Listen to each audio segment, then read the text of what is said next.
আমার বাপ দাদার রক্তর মাঝে স্বার্থপরর কোনো গন্ধ আসিল না, তে আমরার মাঝে থাকবো কিলা। আজ পর্যন্ত যতটা মানুষের লগে চললাম সবেও কম বেশ ফয়লা জেলা থাকে বাদে আস্তে আস্তে তারা রং বদলি যায়। মানে তারা স্বার্থ ফুরাই গেলে তারার আসল রূপ বাড়াইয়া যেন তারা দরকারে আসলো, এখন দরকার শেষ, বিহেভিয়ারও চেঞ্জ হয়ে যায়। বাট আজ পর্যন্ত যতজন মানুষের লাগে আমি চলছি, এবলা ফ্যামিলি হোক, রিলেটিভস হোক, বা এনিওয়ান ফ্রেন্ডস হোক, বা যত ধর্মর ভাই বোন থাকুক, সেও ইকান হইতে পারতা নাই যেন তোর বিহেভিয়ার ফয়লা এক লাগান আছিল আর এখন তুই চেঞ্জ হয়ে গেছ। কেননা আমার বাপ দাদার রক্তর মাঝে ইলা কিছু আসিল না, গাদ্দারি স্বার্থপরি যেটা আমার মাঝে থাকতো। যতগু গাদ্দার স্বার্থপর হলে আমার লগে চলা পরে আমার থেকে দূরত্ব চাইছন, আমি তার হান্দা তাকে হরিয়াইছি।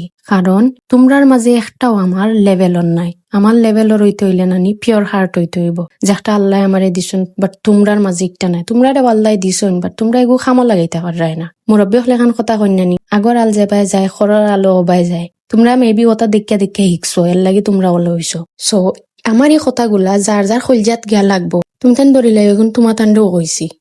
ধন্যবাদ।